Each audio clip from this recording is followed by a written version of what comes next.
Welcome to Mutual of Omaha's Wild Kingdom. I'm Peter Gross, co-host of the original Wild Kingdom with Marlin, Perkins, and Jim Fowler. If there's one thing we've learned when filming Wild Kingdom, it's that nature can be harsh.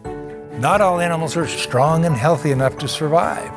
In tonight's episode, we'll explore the relationship between predator and prey. Each plays an important role in keeping animal populations in check. The old and the sickly animals are naturally weeded out, leaving the strong and the healthy to produce the next generation. In fact, predators are only successful about 50% of their attempts to catch food. This reality can seem harsh, but it's absolutely necessary to create that delicate yet natural balance of the animals in the Wild Kingdom. So sit back, relax, and enjoy Mutual of Omaha's Wild Kingdom.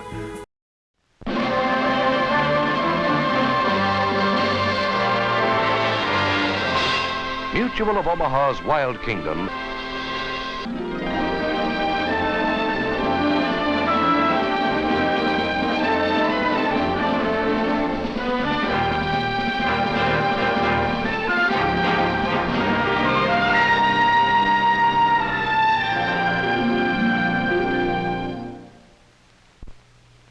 Welcome to Mutual of Omaha's Wild Kingdom, where today we're going to visit with the King of Beasts.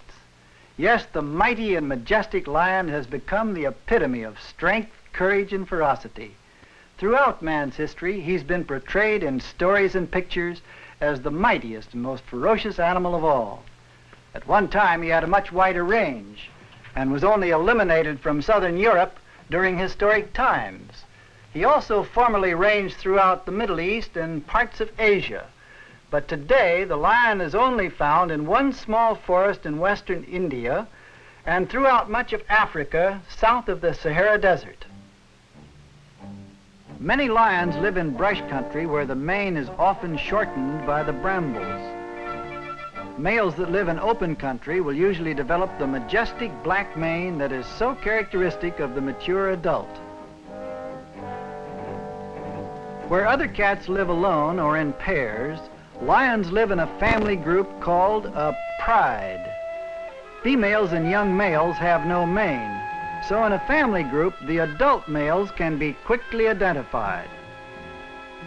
Living and hunting as a pride has helped the lion achieve dominance over other animals in the endless competition for food and survival. They will sometimes challenge animals much larger than themselves.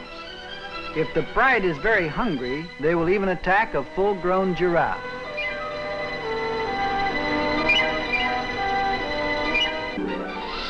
For size and strength, there is nothing that compares with the African elephant. However, where lions are on the prowl, he will often hesitate to enter that area.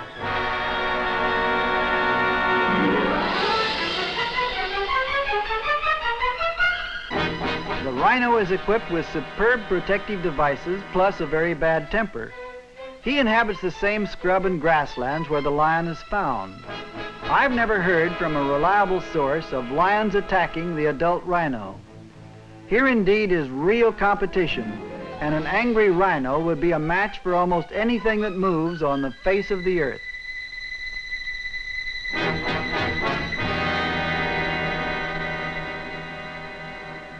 Yet with all of this, the lion is still king of beasts, and he is here with us now.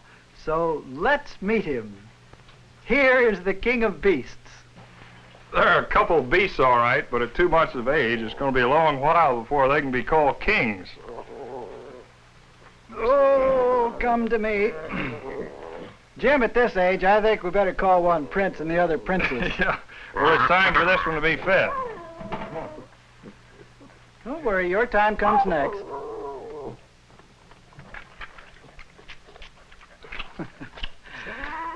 These cubs will be raised here at our zoo or at some other zoo where their treatment and surroundings will be totally different than if they were raised in the wild state. But what will this difference mean to them? Will they be healthier? Will they be happier? What would their life have been like if they were born in the Wild Kingdom? Well, let's find out what life is like to a young lion born in Africa. When a lion cub first enters the world, he's almost entirely helpless. One mother will babysit with cubs of others and may even feed them. A cub's eyes may not open for 10 days, and at first his eyesight is so poor he will follow anything that moves. The mother lion stays very close to her cubs at this age, and she gives them little opportunity to get away from her. Her great teeth enable her to hold on with a firm but gentle grip. The presence of strangers will cause a mother lion to be concerned, and of course her first concern is for her cubs. At this age, the baby knows nothing about life's dangers, and his only concern is his next meal. Naturally, he follows the lunch wagon wherever it goes. Life is not easy when you're feeding from a moving lunch wagon, but eventually it has to come to rest.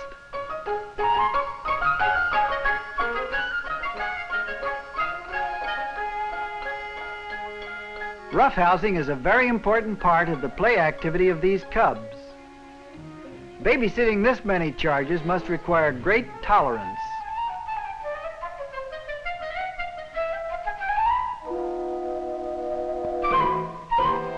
Curiosity and cats just seem to go together, and lion cubs are constantly trying new things. The world looks different from up high, but one thing is certain, you can see more of it. Young cubs constantly exhibit the aggressive behavior which in adult life will make them successful predators.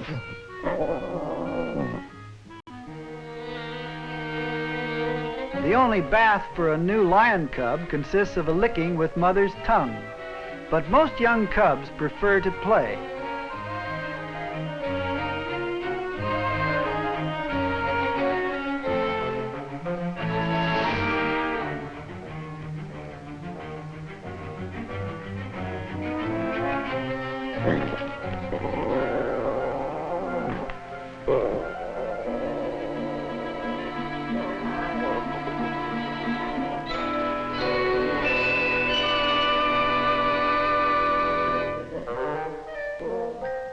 It looks like lion cubs may lead a pretty nice life in the wild, but it's impossible to make an estimate of how many cubs survive in the wild state and how many do not. We're pretty sure that there is a much higher mortality rate there than here at the zoo. As soon as our lion cubs are born, they're removed from the mother and put in an incubator where temperature and atmosphere are controlled. They're fed special formulas prescribed by the doctor and in general get the same care and concern that newborn children get. Well, Jim, I guess it's time to feed this little kid too. Well, his bottle's over here. Jim, how about letting me finish feeding this little one while you go out and get Leo? All right.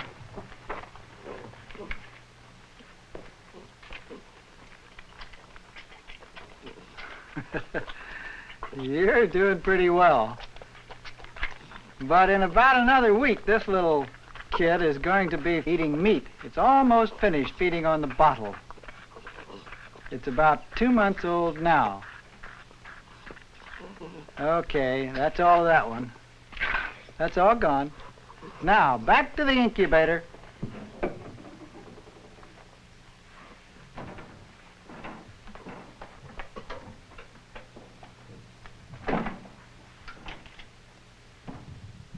Old Leo's growing up real fast, Marlin.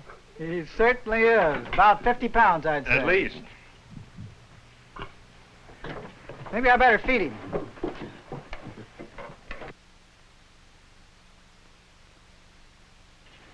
Jim, I don't think you'll be handling that little lion cub very much longer. Probably not.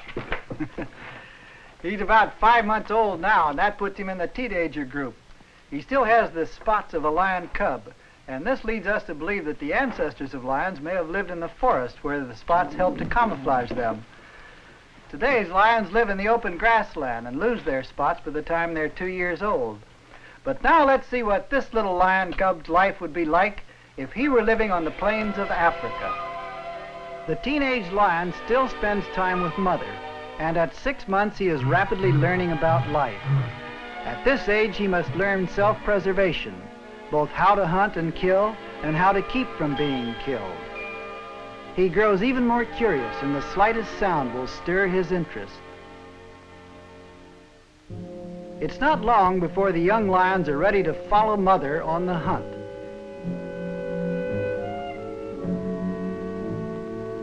Here the cubs will learn that dangers exist even for a lion.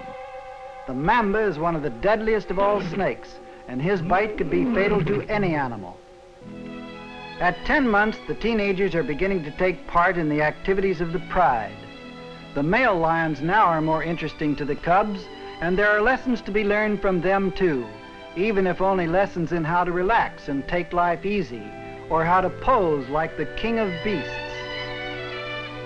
Exuberance is a natural part of being a teenager, which father has to tolerate.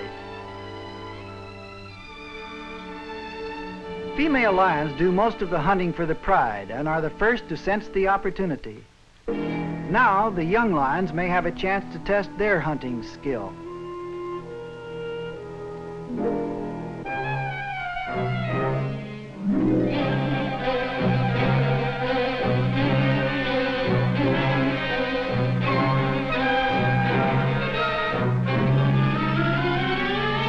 Teenage lions usually make their first kill on a small or a weak animal.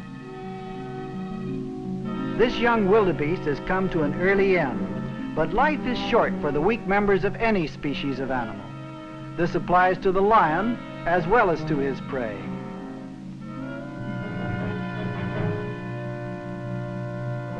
Even a teenage lion shows great strength. Today, these cubs have learned one of their first lessons in what a lion's life is all about. In a pride of lions, there are many mouths to feed, and the successful hunter must share his food. It may be 3 days between meals in the world of the lion, and in that time, the king of beasts can develop quite an appetite.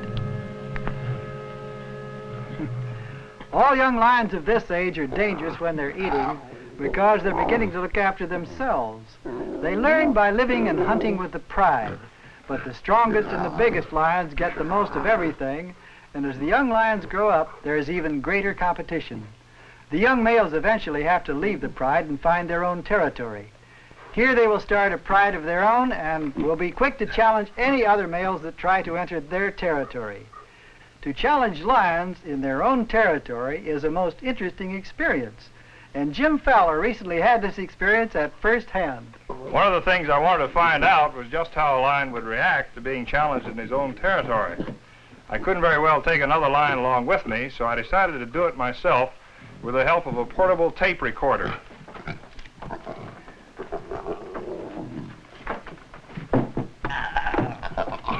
First, I recorded the roar of a male lion in one territory.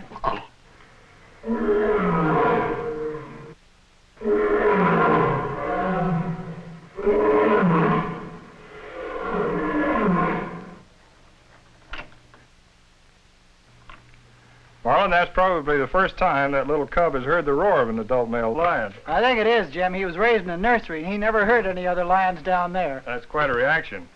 In Africa, my plan was to use the roar on the tape to do the challenging with. So I traveled many miles until I came to the territory of another group of lions.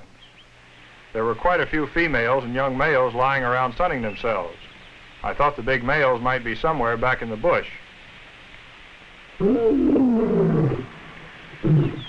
lion sat up and took notice, all right.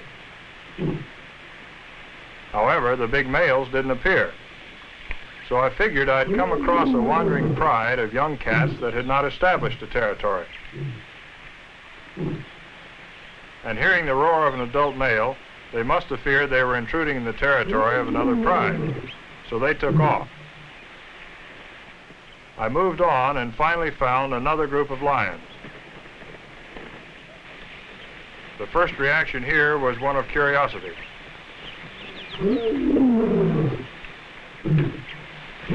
Again, the females and cubs took it as a sign to move away. This time, the big males were nearby to answer the challenge. And the first one to come out seemed a little confused. He was probably not ready to accept the challenge, and he moved on.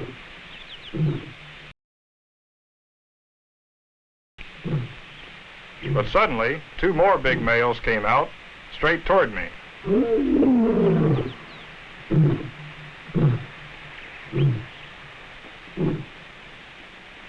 They clearly had it in mind to drive the intruder away. But fortunately, they were looking for a lion, not me. And they had no reason to associate the sound of the roar with my tape recorder.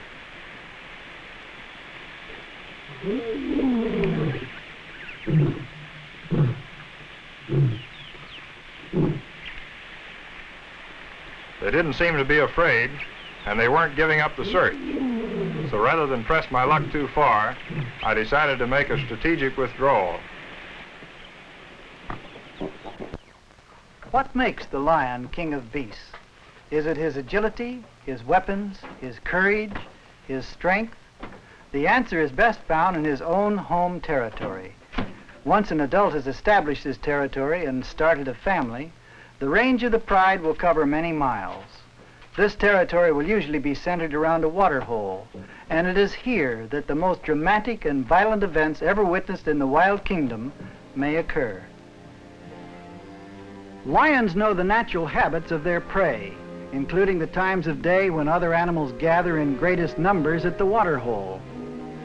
Wildebeests instinctively hesitate to expose themselves to so obvious an enemy, but they misuse the water hole too, and their need for water eventually outweighs their caution. The lions move away from the water, thereby setting the stage for the first act in this drama of life and sudden death. As the animals drink, the lions make ready for the attack. Each plays a special role in this drama.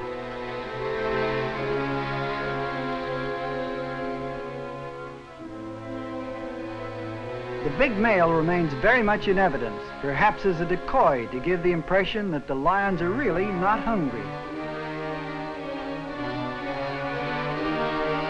Many different animals come to drink. Zebra and wildebeest are very common. Giraffes join the group and engage in a little skirmish.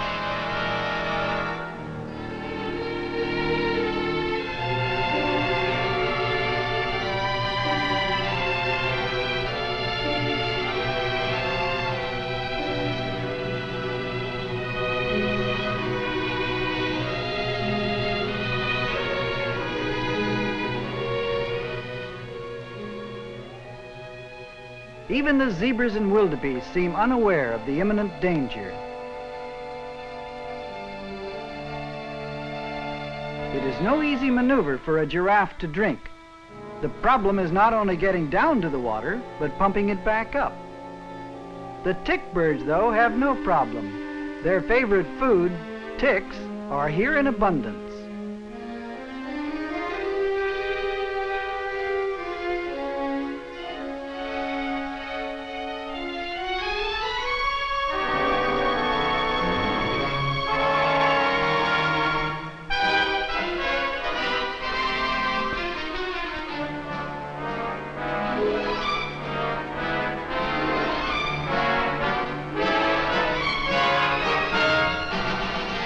To help rid themselves of the ever-present flies, wildebeest take advantage of any opportunity to wallow in mud or dust.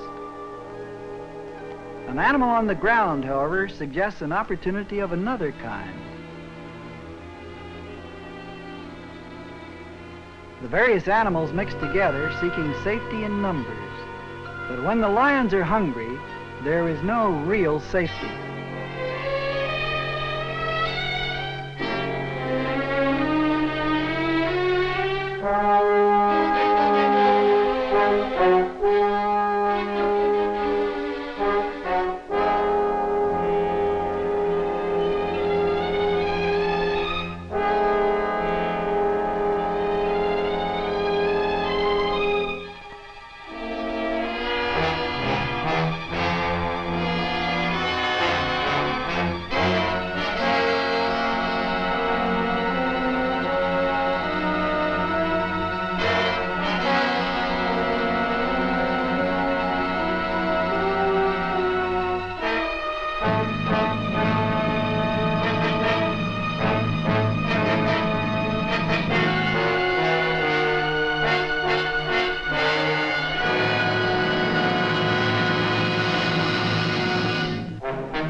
Now all the members of the pride gather to share in the feast. All join in, even those who are still learning their trade. Even though they did not participate in the kill, they participate in the proceeds.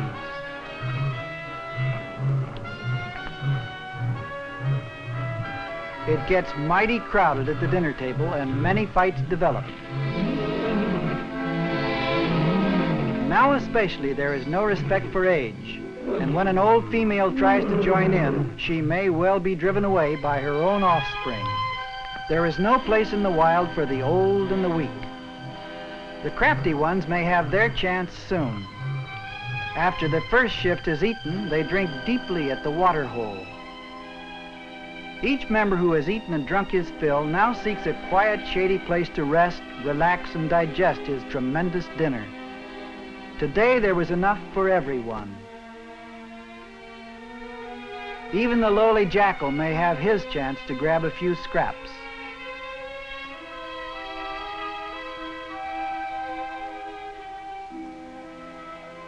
The scavengers will soon pick the last shreds from the carcass, and in a few hours there will be nothing left but bones bleaching in the sun. Thus ends another day in the life of the King of Beasts.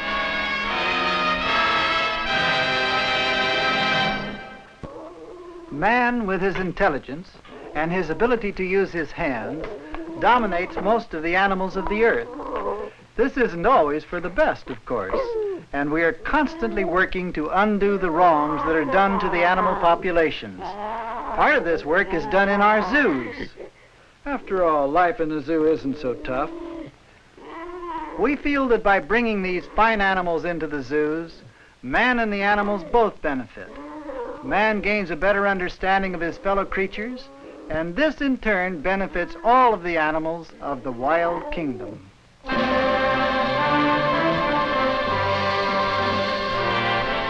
Mutual of Omaha's Wild Kingdom.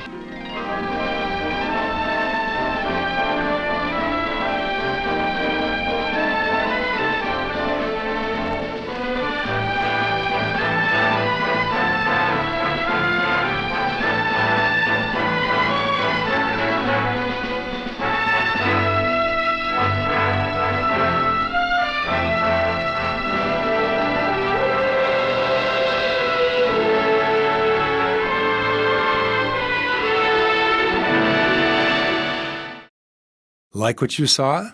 Follow us on Facebook, Instagram, and YouTube for more exclusive content. And visit our website at wildkingdom.com.